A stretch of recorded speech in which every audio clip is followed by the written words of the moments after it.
Hey guys, welcome back to my channel learn with Aditi and this is Aditi. इस video में हम पूरा part second real numbers का discuss करने वाले हैं, ठीक। और इसी के साथ आपका रियल नंबर्स ओवर हो जाएगा। इसके बाद मैं एक्सरसाइजेज अपलोड करूँगी और वो आप देखते रहिएगा, ठीक है। तो चलिए स्टार्ट करते हैं आज का चैप्टर। आज का टॉपिक है रिवाइजिंग इरेशनल नंबर।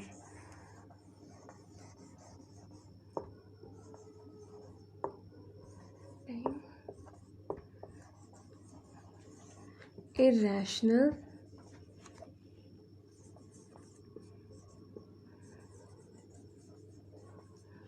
नंबर, ठीक। और इसमें है आपका theorem 1.3। Theorem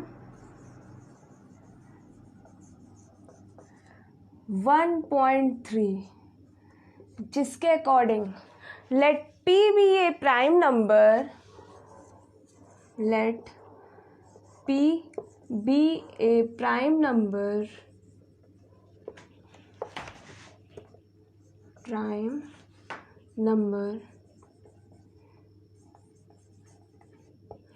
if P divides A square, P divides A square, then P also divides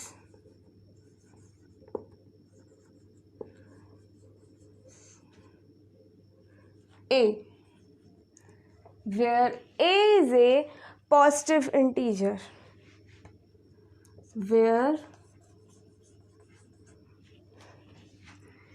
A is a positive integer।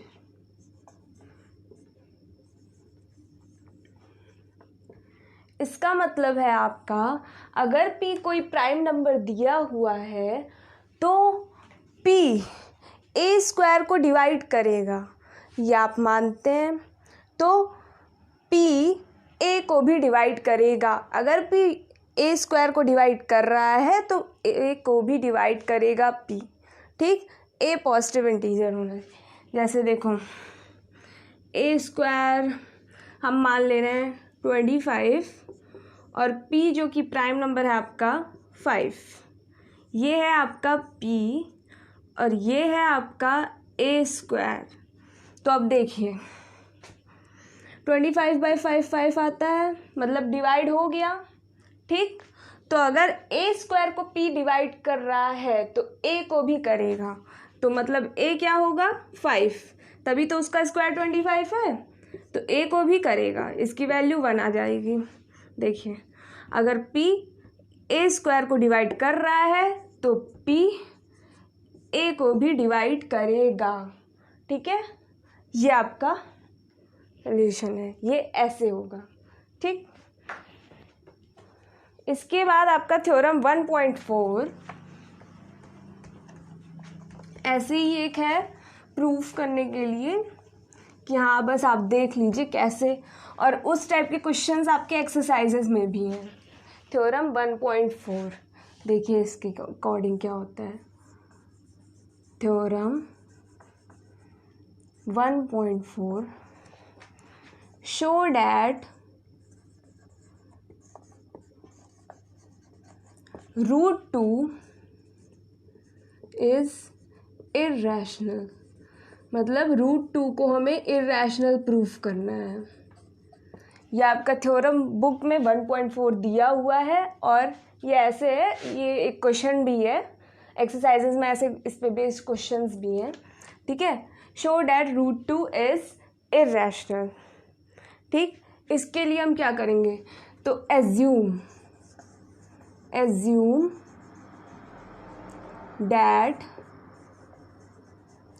√2 is rational. हम मान लेते हैं कि √2 रैशनल है, तो अगर वो रैशनल है तो √2 इज इक्वल टू A/B, ठीक, जहाँ पे ए और बी को प्राइम्स होंगे मतलब कॉमन फैक्टर उसके नहीं होंगे, ठीक, और बी 0 के बराबर नहीं होगा। रैशनल फैक्टर्स के कंडीशन यही था ना, assume that root 2 is rational, then root 2 is equal to a by b, ठीक, root 2 is equal to a by b, where a and b are co-primes, ऐसे ही मान लेते हैं बस, एंड बी डिनोमिनेटर 0 नहीं होना था, ठीक, ये रैशनल नंबर की कंडीशन है, ठीक, इसको ऐसे ही हम लोग मान लेते हैं। Then root 2 is equal to a by b where a and b are coprimes मतलब कॉमन फैक्टर्स जिनके नहीं है, and b not equal to 0। अब देखिए स्क्वायरिंग बोथ साइड्स, इधर स्क्वायर करके देखते हैं, स्क्वायरिंग बोथ साइड्स,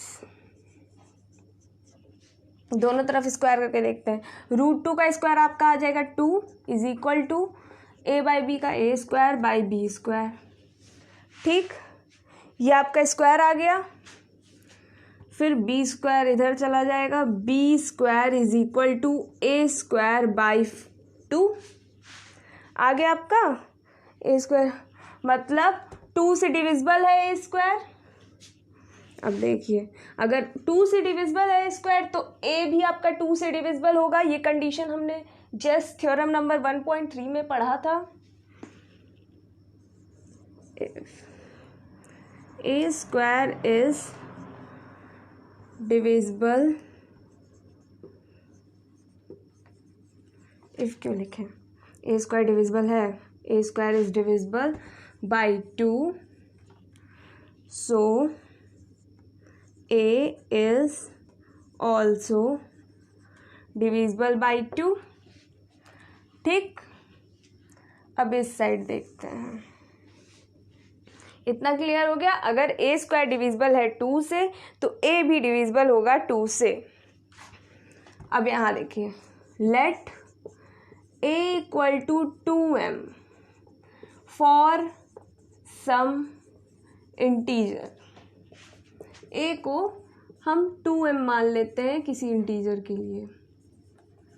तो अब इसको a इक्वल टू 2m को इस इक्वेशन में पुट कर देते हैं, root 2 is equal to 2m upon b, root 2 equal to 2m upon b। अब इसके बाद स्क्वायर करके देखते हैं, squaring both sides, 2 is equal to 4m square by b square, ठीक।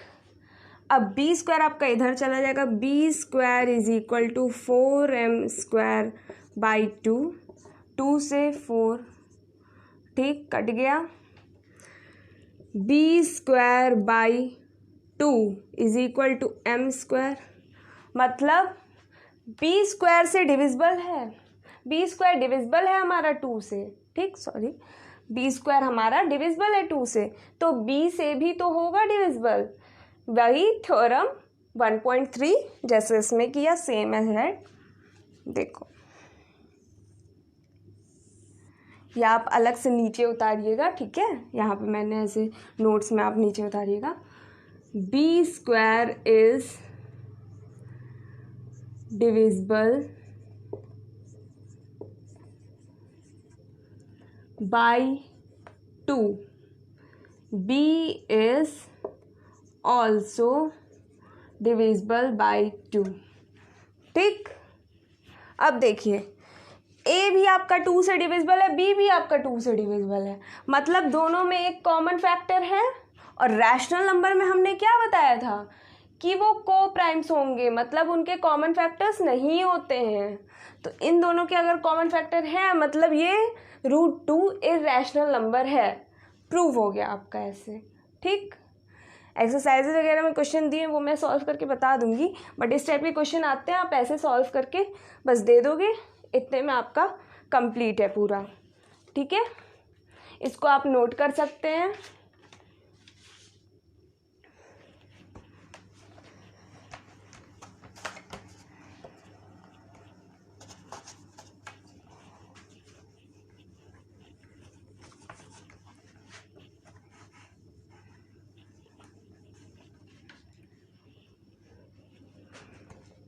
नेक्स्ट टॉपिक आपका है रिवाइज स्ट्रिंग।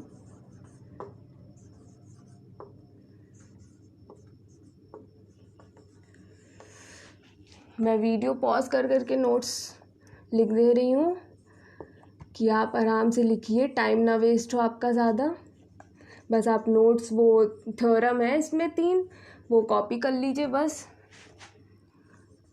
ठीक, ज़्यादा टाइम ना वेस्ट हो बस इसलिए।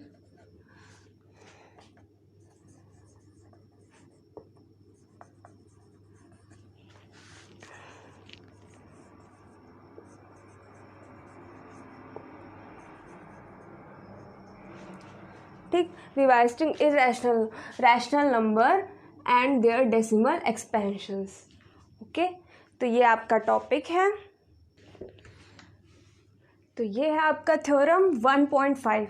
Late x be a rational number whose decimal expansion terminates, then x can be expressed in the form p by q where p and q are co-primes and the prime factorization of q is of form 2 to the power n 5 to the power m where n m are non-negative integers।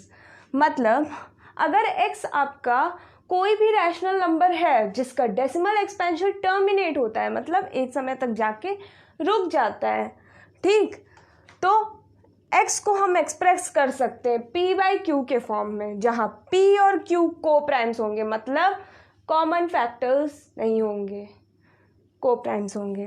ठीक, और prime factorisation q का denominator का 2 to the power n 5 to the power m के form में ही होगा, where n m are non negative integers, n m जहाँ positive integers हैं। ठीक, जैसे देखिए x कोई रैशनल नंबर, x को हम मान लेते हैं x इक्वल टू 0.375। ठीक, अब x को हम p by q के फॉर्म में लिखेंगे। ये आपका टॉपिक था, इसमें आपका 3 थ्योरम है, ये पहला थ्योरम 1.5 था। p by q के फॉर्म में x को लिखेंगे, ठीक, 375 अपॉन 1000, ये आया आपका p by q के फॉर्म में आपका x आया। ठीक, अब इसमें डिनोमिनेटर q का प्राइम फैक्टराइजेशन क्या होगा, डिनोमिनेटर का 1000 का प्राइम फैक्टराइजेशन क्या होगा, 2 into 2 into 2 into 5 into 5 into 5। ठीक, ये आया आपका प्राइम फैक्टराइजेशन 1000 का। ठीक, ये है 2 to the power 3 into 5 cube, 2 cube into 5 cube. ठीक, अब देखिए ये हो गया ना, x आपका रैशनल नंबर है, p by q के फॉर्म में है, और q का prime factorisation 2 to the power 3 5 to the power 3 के फॉर्म में है। ठीक, अब इसको रब करके देखते हैं आपका दूसरा थ्योरम।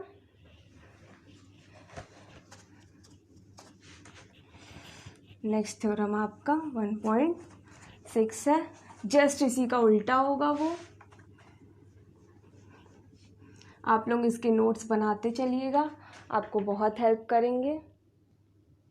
तो ये है आपका थ्योरम 1.6।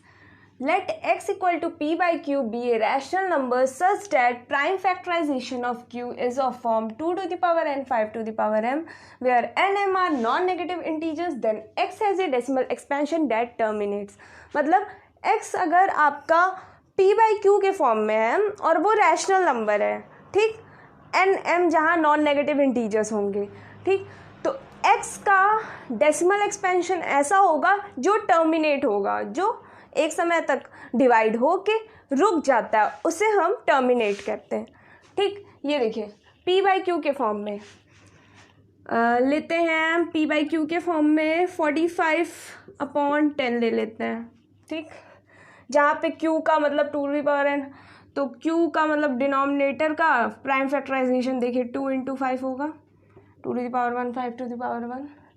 ठीक, तो ये है। तो x का डेसिमल एक्सपेंशन जो होगा वो टर्मिनेट होगा, तो इसका डेसिमल एक्सपेंशन क्या होगा 4.5। देखिए यहीं पे रुक गया, अब इसके आगे कहीं नहीं बढ़ा, जस्ट उसका उल्टा थ्योरम है ये। बस देखिए यही करना था, एक समय तक जाके ये रुक जाता है। इसको आप नोट कर लीजिए, नोट्स बनाते रहिए। ठीक, अब हम नेक्स्ट थ्योरम आपका डिस्कस कर लेते हैं इस पे। तो ये है आपका theorem 1.7। Let x equal to p by q where p, q are co-primes be a rational number such that prime factorization is not of form 2 to the power n, 5 to the power m, where n, m are non-negative integers, then x has a decimal expansion which is non-terminating and repeating. Prime factorization of q, ठीक, denominator का ही तो देख रहे हैं हम लोग। ठीक, of q। अब देखिए x को, अगर x आपका p बाई क्यू के फॉर्म में है, ठीक, और p और q जहाँ पे को प्राइम्स हैं, जो कॉमन फैक्टर्स नहीं है, को प्राइम्स कॉमन फैक्टर्स नहीं है, और वो रैशनल नंबर है, और q जो है डिनोमिनेटर आपका 2 to the power n 5 to the power m के फॉर्म में नहीं है, तो x का जो डेसिमल एक्सपेंशन आएगा वो नॉन टर्मिनेटिंग एंड रिपीटिंग होगा। मतलब टर्मिनेट नहीं होगा, वो ख़त्म नहीं होगा, रिपीट कर सकता है पर टर्मिनेट नहीं होगा, वो नॉन टर्मिनेटिंग। एग्जाम्पल ले लेते हैं x का, p बाई क्यू के फॉर्म में ना, एक सिंपल सा ले लेते हैं। ऊपर चलो p को 4 मान लिए और नीचे 2 to the power n 5 to the power m के फॉर्म में नहीं होना है, तो q को हम 3 मान लेते हैं। ठीक है, ठीक, क्यू के फॉर्म में, उसके फॉर्म में नहीं है 2 the power, इसमें प्राइम फैक्टराइजेशन नहीं हो सकता, इसका प्राइम फैक्टराइजेशन होगा 3 × 1। ठीक, तो इसका जो आएगा डेसिमल, ये देखते क्या आएगा, 3 × 1 = 3, 3 × 9, 3 × 9, ये तो 3 3 3 3 बढ़ते जा रहा है। मतलब ये टर्मिनेट नहीं हो रहा है, ये ख़त्म नहीं हो रहा है, बट रिपीट किए जा रहे हैं ना। तो ये देखिए, ये इसका एग्जाम्पल है, इसी थ्योरम पे ये बेस्ड है। ठीक, सबका आप नोट्स बना लीजिए। अब एक लास्ट टॉपिक आपका, इसके बाद आपका चैप्टर ओवर हुआ। लास्ट टॉपिक भी आपका, बस एक समझने के लिए अच्छे से इसको देख लीजिएगा। पूरा चैप्टर अच्छे से आप लोग रिवीजन करिए, मैं एक्सरसाइजेज अपलोड करूँगी, आप देखते रहिएगा। ठीक, facts about SCF and LCM। तो पहला फैक्ट हम देखते हैं, for any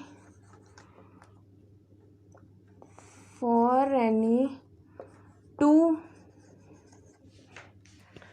numbers positive integers,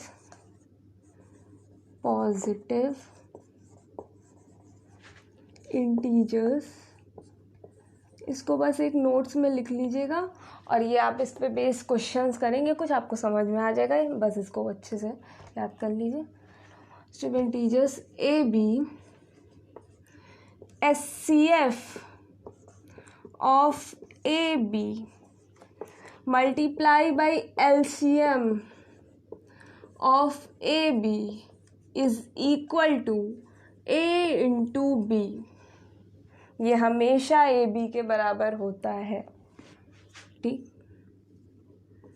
for any 3 positive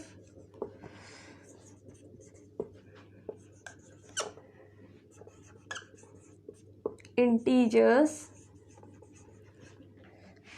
P Q R।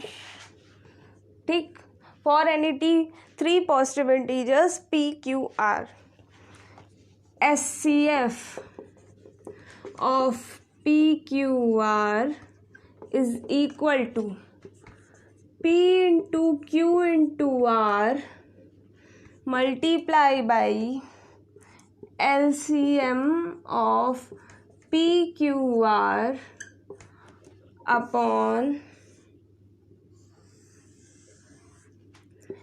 LCM of PQ into LCM of QR into LCM of PR, ये है ठीक।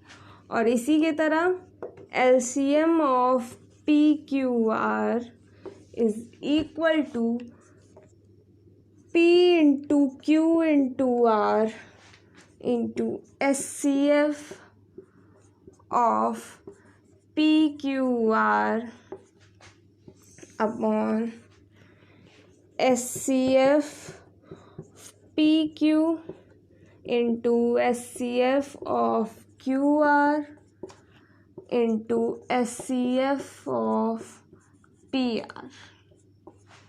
इसको आप लोग देख लीजिए और नोट कर लीजिएगा ठीक।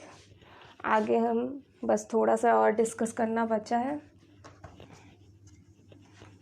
फ्रैक्शन के लिए SCF LCM, ये बस एक नॉलेज के लिए आप लोग जाने रहिए ठीक है। LCM of P by Q R by S is equal to LCM of PR upon SCF of QS। देखिए SCF of P by Q R by S is equal to SCF of PR upon LCM of QS ठीक। इसको भी आप note कर लीजिए, ये आपका last topic था। इसी के साथ चैप्टर ओवर करते हैं ठीक। हाँ, थैंक्स फॉर वॉचिंग। और ये अच्छे से इसको रिवीजन कर लीजिएगा, आगे मैं एक्सरसाइजेज अपलोड करूँगी ठीक, उससे देखते रहिएगा। चैनल को सब्सक्राइब करना बिल्कुल मत भूलिएगा, मेरे लेटेस्ट वीडियोस और अपडेट्स मिलते रहेंगे आपको ठीक है। अच्छे से नोट्स बनाइए ठीक। Bye bye.